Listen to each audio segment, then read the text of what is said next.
नमस्कार दोस्तों, इस वीडियो में आप सीटेट हिंदी पेडागोजी के कुछ महत्वपूर्ण प्रश्नों की श्रृंखला देखने जा रहे हैं। सीटेट हिंदी पेडागोजी सीरीज की ये प्रमुख 33वीं वीडियो है। अगर आप चैनल पर पहली बार विजिट कर रहे हैं तो इसको सब्सक्राइब करते हुए बेल आइकन को जरूर प्रेस कर लीजिएगा। चलिए दोस्तों, आज के इस महत्वपूर्ण वीडियो को शुरू करते हैं। पहला प्रश्न आप अपने स्क्रीन पर देख पा रहे होंगे, भाषा शिक्षक ऐसा कार्य दें जो जोड़े या फिर समूह में किया जा सके, क्योंकि जोड़े और समूह में कार्य देने से लेव वाइगोत्स्की के सिद्धांत के अनुसार बच्चे एक दूसरे का सहयोग करते हुए सीखते हैं। इसी को ध्यान में रख करके हमें उत्तर ढूंढना होगा। ठीक है, चलिए पहले विकल्प से शुरुआत कर लेते हैं। जब बच्चे एक साथ कार्य करेंगे तो वे अपना कार्य शीघ्र समाप्त करने में सक्षम होंगे। काम को जल्दी खत्म करना उद्देश्य नहीं है।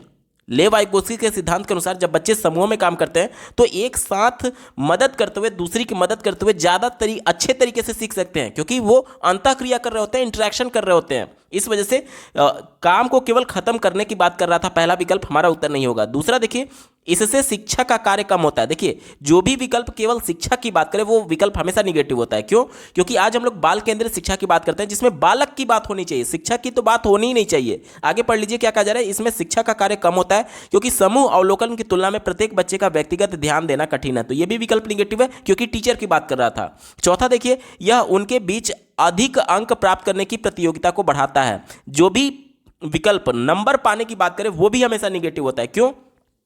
शिक्षा का जो उच्चतम उद्देश्य होता है वो ये होता है कि बच्चे जो कुछ भी औपचारिक तरीके से विद्यालय में सीख रहे हैं उसका अपने जीवन में उतार पाएं, क्योंकि अधिगम की परिभाषा ही ये कहती है कि हमारे प्रयास के माध्यम से हमारे व्यवहार में जो परिवर्तन होता है उसे अधिगम बोलते हैं। अब केवल नंबर पाना उसका उद्देश्य थोड़ी है। मान लीजिए बहुत किसी बच्चे ने रट करके 99% नंबर हासिल भी कर लिया, लेकिन वह अपने व्यवहार में उन लक्षणों को प्रदर्शित नहीं कर पा रहा, समाज में अच्छा व्यवहार नहीं कर पा रहा या फिर बड़े से आदरपूर्वक बातचीत नहीं कर पा रहा, तो उस शिक्षा का क्या मतलब है? वो निरर्थक है। इसलिए नंबर पाने की जो भी विकल्प बात करें वो हमेशा संकुचित होता है। हमारा उत्तर नहीं होगा। एक ही विकल्प बचा, ऑप्शन नंबर 3 देखिए, इस प्रकार के अर्थपूर्ण कार्य से बच्चे एक दूसरे की सहायता करते हैं और सीखते हैं। यही मैं आपसे कह रहा था कि लेव वाइगोत्स्की के सिद्धांत के अनुसार जब बच्चे ग्रुप में काम करते हैं तो सहयोगात्मक अधिगम करते हैं, यानी एक दूसरे का सहयोग करते हुए सीखते हैं, इंटरेक्शन के माध्यम से, अंतःक्रिया के माध्यम से। ऑप्शन नंबर 3 यहां पर बिल्कुल एप्रोप्रिएट है, यही इसका सटीक जवाब हो जाएगा। अगला प्रश्न पूछा गया था, एक अध्यापक का अपनी कक्षा में इस बात पर ध्यान जाता है कि एक बच्चे को भाषा पढ़ने और समझने में कठिनाई हो रही है। यह किसका लक्षण हो सकता है? पढ़ने में अक्षमता की बात की जा रही है।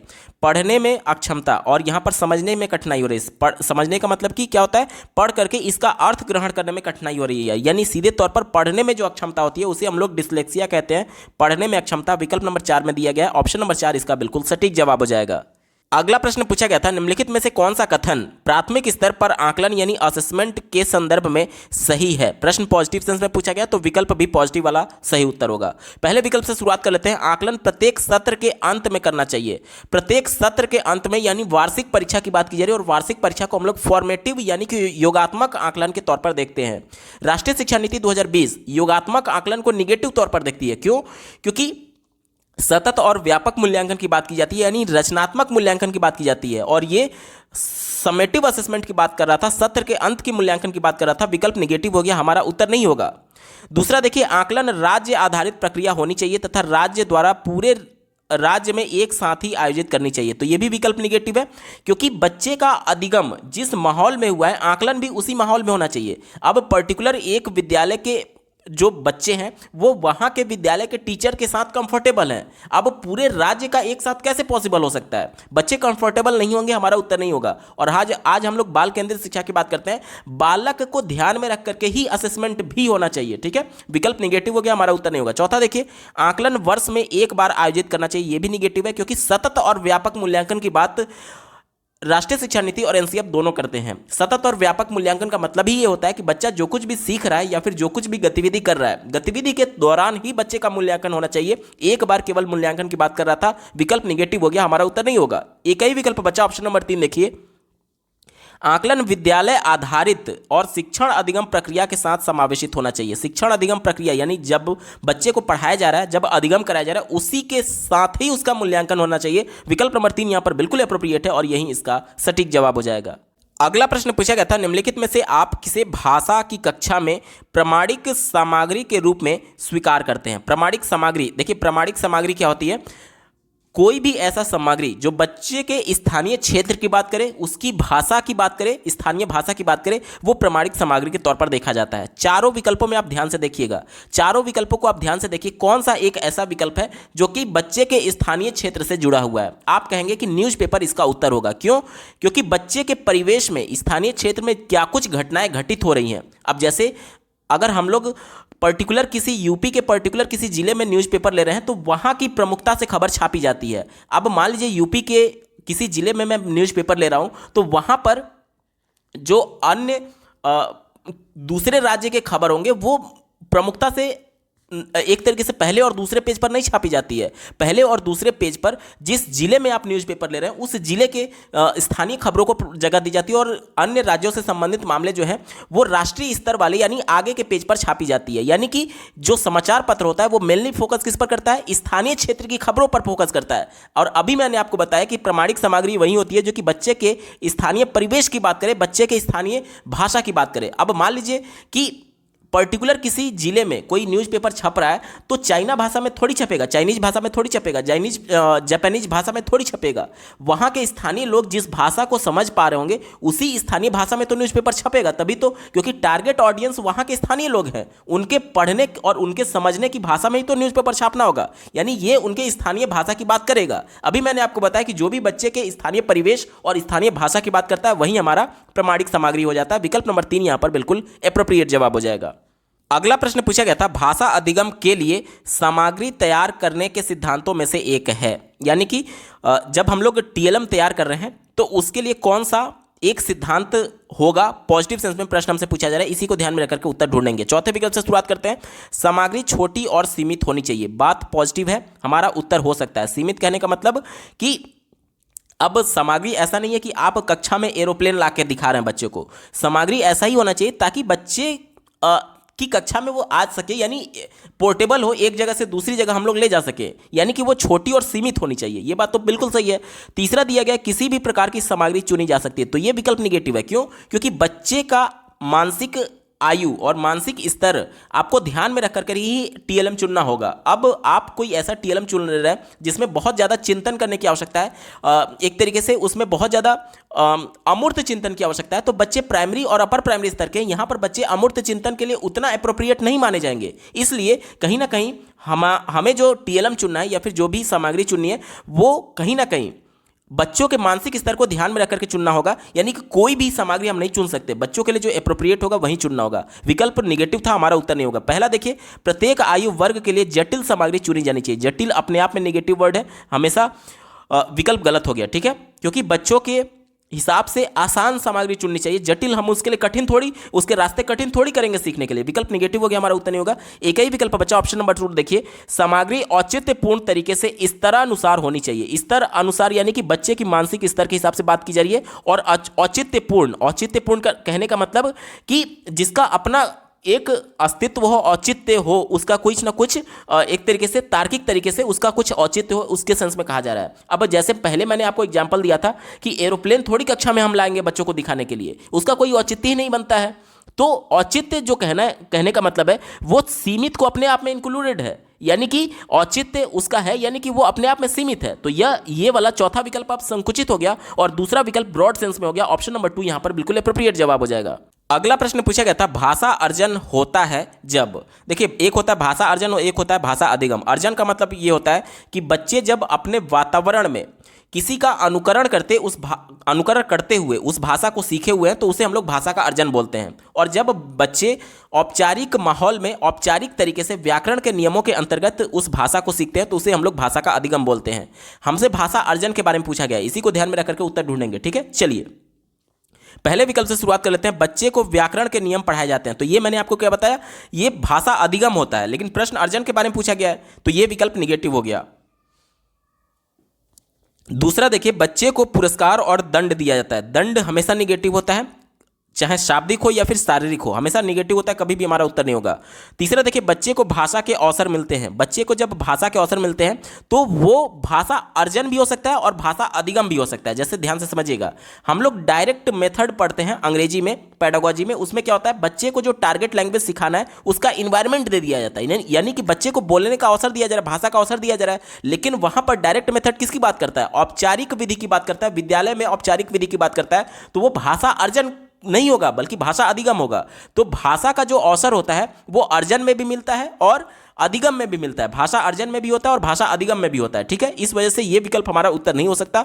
एक ही विकल्प बचा, ऑप्शन नंबर 4 देखिए, बच्चा बिना सचेतन ध्यान के भाषा ग्रहण करता है। अब बिना सचेतन ध्यान के, बिना सचेतन का मतलब कि अनकॉन्शियसली कहा जा रहा है, तो ये विकल्प बिल्कुल सही है, क्योंकि बच्चा जब पहली बार परिवार में जन्म लेता है तो वो कॉन्शियस होकर के व्याकरण के नियम के अंतर्गत थोड़ी भाषा को सीख रहा है। वो तो अनुकरण करते करते, लोग जैसे बोले उसका धीरे धीरे वर्णों का अनुकरण करते करते, उसी को रिपीट करते करते भाषा बोलना सीख जाता है। इसे हम लोग बिना सचेतन कहते हैं, यानी कि अनकॉन्शियस हो करके बच्चा उस लैंग्वेज को सीखा है, इसी को भाषा अर्जन कहते हैं। ऑप्शन नंबर 4 यहां पर बिल्कुल एप्रोप्रिएट जवाब हो जाएगा। अगला प्रश्न पूछा गया था, भाषा के उत्पादक कौशल हैं। देखिए, भाषा के कुल 4 कौशल होते हैं, सुनना, बोलना, पढ़ना और लिखना, जिसमें से 2 उत्पादक कौशल होते हैं और 2 ग्राह्य कौशल होते हैं। उत्पादक को अंग्रेजी में प्रोडक्टिव स्किल बोला जाता है और ग्राह्य कौशल को अंग्रेजी में रिसेप्टिव स्किल बोला जाता है। अब ध्यान से समझिएगा, अगर मैं बोल रहा हूं तो मेरे द्वारा बोले जा रहे शब्दों, मेरे द्वारा बोले जाने से शब्द प्रोड्यूस हो रहे हैं, तो जब मैं शब्दों को बोल रहा हूं तो ये प्रोडक्टिव स्किल के अंतर्गत आएगा। और जब मैं यहां पर कोई शब्द लिख रहा हूं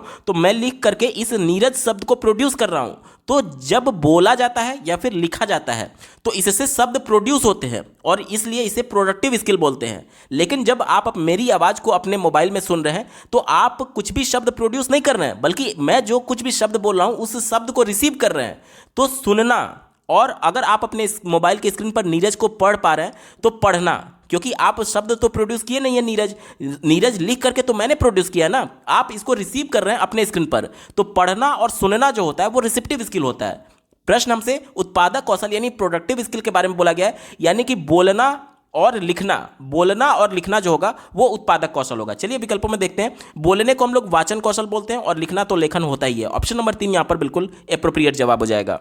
अगला प्रश्न पूछा गया था, सभी बच्चे उन गतिविधियों द्वारा अभिप्रेरित होते हैं, किन गतिविधियों से बच्चे मोटिवेटेड होते हैं, ये हमसे पूछा जा रहा है, ठीक है। चलिए पहले विकल्प से शुरुआत कर लेते हैं। कहा जा रहा है जिनकी योजना वयस्क द्वारा बनाई जाती है। ये विकल्प निगेटिव है। या तो कक्षा में टीचर के द्वारा योजना बनाई जाएगी या तो बच्चे खुद अपनी योजना बनाएंगे। अब ये वयस्क कौन हो सकता है, विद्यालय के बाहर का कोई थोड़ी होगा कि किस प्रकार से बच्चे को एक्टिविटी करानी है, या फिर विदेश में बैठा कोई वयस्क थोड़ी होगा। यहाँ पर वयस्क डिफाइन नहीं है कि वयस्क किसकी बात की जा रही है, बच्चे की बात की जा रही है या फिर टीचर की बात की जा रही है, इसलिए इसे हम लोग निगेटिव तौर पर देखेंगे, विकल्प गलत हो गया। दूसरा देखिए, जिनकी योजना बच्चों द्वारा बनाई जाती है, तो ये भी विकल्प निगेटिव है। अब मान लीजिए बच्चे एक एक्टिविटी तैयार कर रहे हैं कि केमिस्ट्री के लैब में हम लोग सभी केमिकल्स को मिलाकर के एक धमाका कर देंगे, तो क्या ये एक तरीके से बच्चों के लिए एप्रोप्रिएट गतिविधि मानी जा सकती है? नहीं मानी जा सकती है, क्योंकि बच्चे के द्वारा जो गतिविधि बनाई गई है हो सकता है कि वो उनके एज के हिसाब से एप्रोप्रिएट ना हो, यानी कि अर्थपूर्ण होना ज़्यादा इंपॉर्टेंट है। बच्चे, अब मान लीजिए ये एक्टिविटी सोच लिए कि हम जा करके मूवी देखेंगे पिक्चर हॉल में जा करके, ये कोई एक्टिविटी थोड़ी है। अब बच्चे को मूवी देखने में इंटरेस्ट आता है तो वो इसी प्रकार की एक्टिविटी बनाएंगे, खेल वाली एक्टिविटी बनाएंगे। तो ये इंपॉर्टेंट नहीं है कि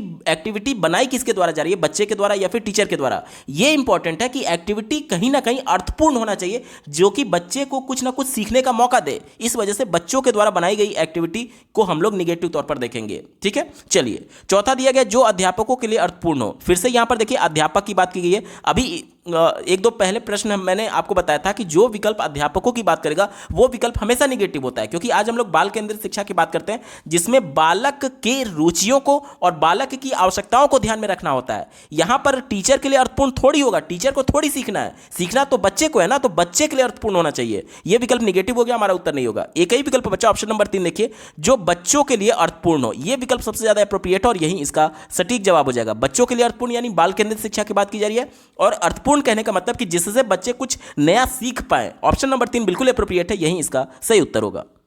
अगला प्रश्न पूछा गया था, द्विभाषी बच्चे या दो भाषा जानने वाले बच्चे किसी से बात करते समय प्रायः एक भाषा के शब्दों का प्रयोग करते हैं, तो ये क्या कहलाता है? ध्यान से समझिएगा। एक ही कॉन्सेप्ट बोलने के दौरान अगर दो भाषाओं का प्रयोग किया जाता है तो इसे हम लोग कोड स्विचिंग बोलते हैं और हिंदी में इसे बोलते हैं संकेत बदलना। देखिए यहां पर मैं एक रियल लाइफ एग्जांपल से आपको कोरिलेट करके बताने की कोशिश कर रहा हूं। देखिए यहां से आपका एग्जांपल शुरू हो रहा है। आप सीटेट की तैयारी कर रहे हैं। If you will go through all the videos of career bit you will get good marks for CTET December 2022।